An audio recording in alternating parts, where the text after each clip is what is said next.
me so much of what we're really doing here. I got something I want to share with everybody, Dave, but why don't you respond to that first meeting that we had just for a second? I think that there might be some things that come out that people might be interested in. Sure.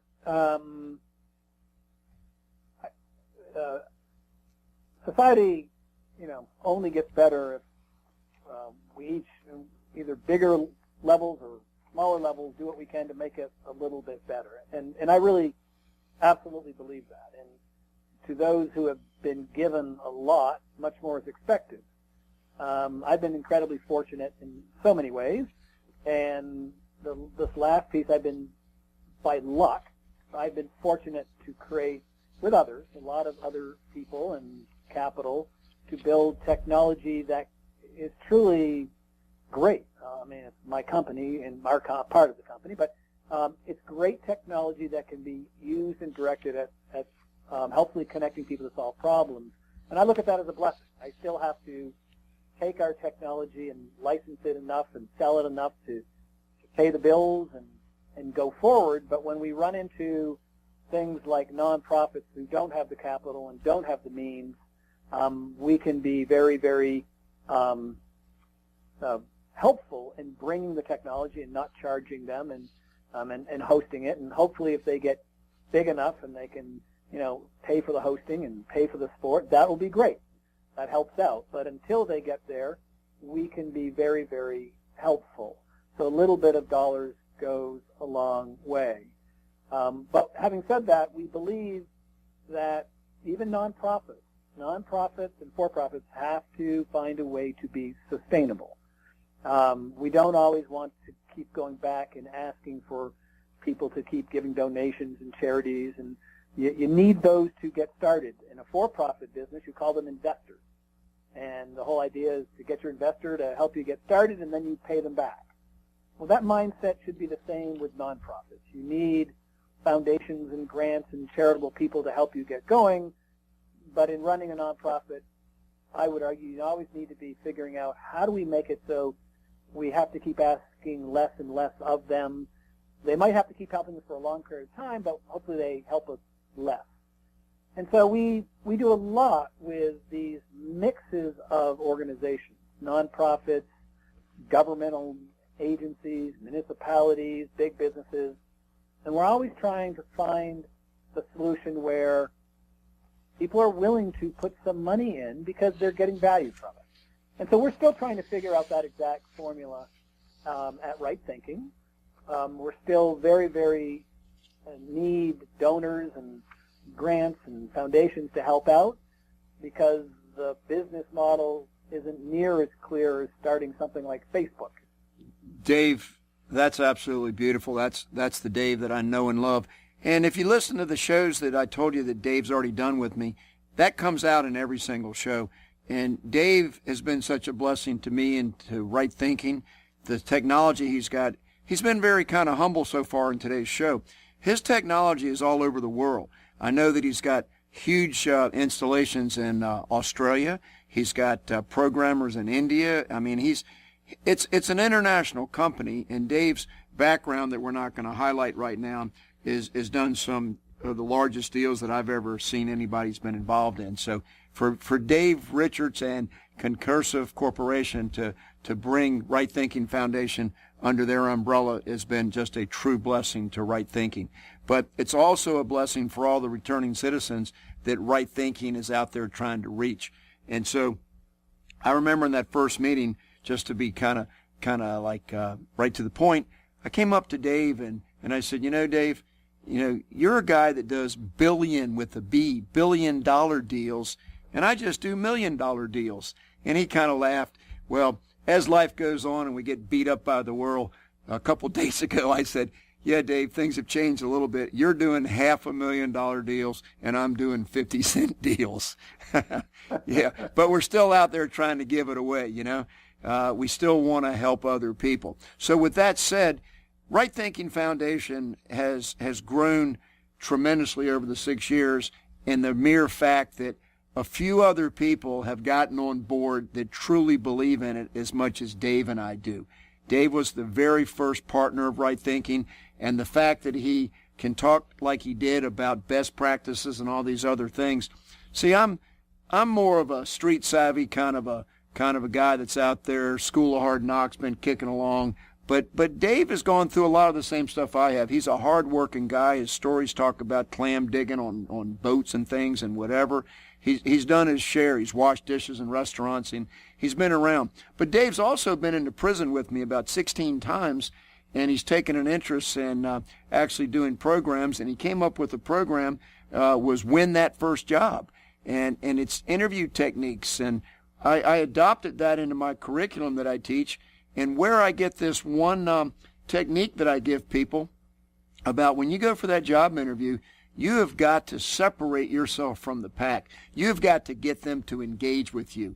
You might just be a resume there, one of 50 people, but you have to get them to engage. And he gave me a technique that I've been passing on that everybody realizes is, wow, that's fantastic.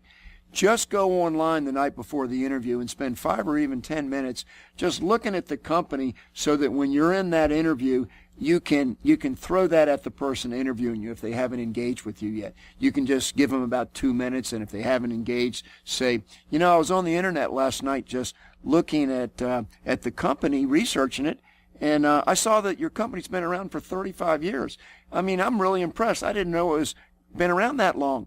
Well, anybody that's looking at you in the interview, or interviewing you rather, is going to look at you, and what are they going to think?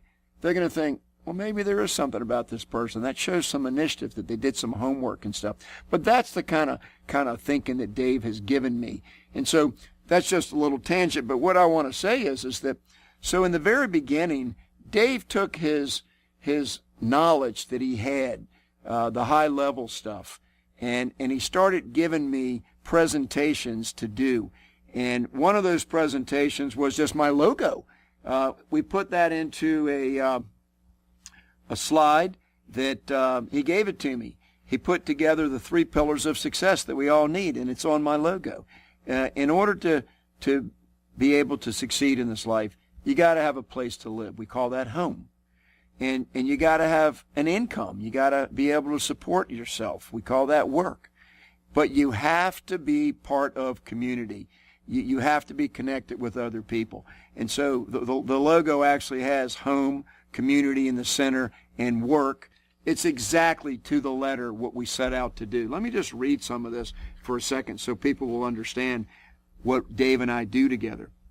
The vision statement: to help returning citizens to a better life of success at becoming productive, contributing members of society by providing vocational rehabilitation services such as education in the areas of personal financial management, entrepreneurship skills, and job counseling. Right Thinking Foundation will help these unemployed returning citizens who have a job market disadvantage to stabilize their lives by providing a platform through which they can communicate and stay connected with mentors and potential employers in positive ways. Overview: working with returning citizens while in the reentry program to help them in the transition back into society. Using technology to bring people together.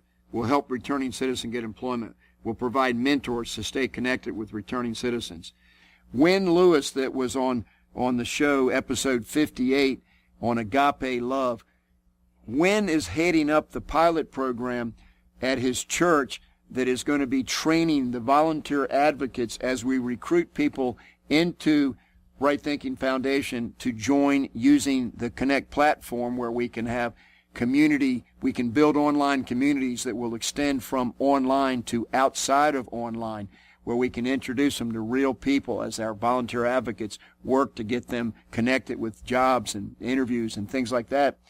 Win Lewis, though, is got the program where he's going to be heading up the volunteer advocates. So we're going to be combining people with technology and best practices, as Dave's talking about.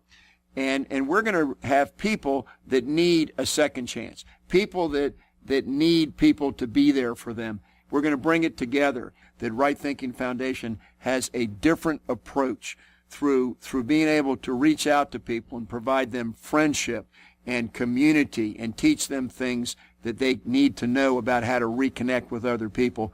We're going to be using the technology. So Dave, You know, we have one part of the program that I want to have you talk to.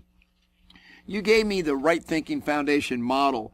I've always referred to it as the half pike. The reason for that is it's just a curve that looks like you could take a skateboard into one of those half pike things. God bless you for all that you've done, but talk about how you gave this model to me and how you developed it. Well, it wasn't me. It was, first of all, you and I did this together. And a lot of this is based on very, very little of what I do or my company does or the people I work with is new. It's just not new. These are all very, very common sense methods and approaches that have been proven successful for hundreds of years. So I believe that the most obvious and successful stuff is the most obvious. So the best practices are things like the golden rule. That's a tough one. That's a tough one to beat. You want to boil life down. Start with the golden rule. And so a lot of the stuff that Steve talked about, this notion of this half pipe, is that it's onboarding people is making them aware, and if they get a little further than awareness, then we try to educate them. So now they're a little bit smarter, and eventually, if people are educated, some smaller number of them become engaged. They really want to do it, and I would argue the final step of engagement is you're really committed. And so this model basically says if we start with 100 people, we may end up inside a prison environment with 5 or 10 or 15 that are really committed. But we might have had to start with 100 or 200. So we aren't claiming that the model can work for everybody or does work for everybody, but if we can find those people and bring them in and get them committed, and they really are committed to changing their life and succeeding, those are the ones that we can help because they have a real shot. You have the time to read, you have the time to atone, you have the time to do those things. Now, assuming that they did that and they got out, what would I do? How would I be helpful as a father? Obviously, I maybe didn't do such a great job the first time if they're serving time in prison, so I would try to surround them with better influences. I would, as we all know, we have cousins that we might surround them with, or we might have good friends and all that. And that, to me, is a core team, people that they might respect and look up to, and I would ask favors. I'd say, would you please help me? I need to surround my son with better influences before because they respect you. So that's, again, this is the most, to me, obvious logical thing in the world. Now, many, many people that are incarcerated and are getting out don't have that. They don't have that network that they can reach out to. And so with Win and his church and trying to find these volunteers to help, we're trying to find that core team. We're trying to, and we haven't done this before. We've done pieces of it in other aspects of our life, but we're trying to figure out how this really will work. So we have the technology. With the technology, think about it as online technology or mobile technology that can create private groups and invite people in and facilitate communication. We have that now. It's many, many millions of lines of code developed over 15 years. So we're not reinventing technology. We have the technology. Now we're figuring out how will these core teams really work. And that's what we're asking Win and his church and his parish and others he knows to help us with. So assuming we get a core team and assuming that, again, think of a core team as 5 or 6 close people who are willing to spend some time, maybe a lot of it's just virtual or through phone calls or whatever. We then think that if you get a sense of momentum, you kind of want to broaden the group around the returning citizen. And we call them champions, slightly broader group. And you're increasingly trying to surround people with better influences. And then eventually, again, our model is you think about friends and family. Now, friends and family may be part of the core team. It could be that friends and family are not part of the core team because they're not really, maybe they're not helpful or maybe they've all been disenfranchised from each other. They were either fortunate to be born into a family that helped them early on with education and good influences, or they got it later, an uncle, a mentor, a friend. So we need to break down walls with these people and say, you need help,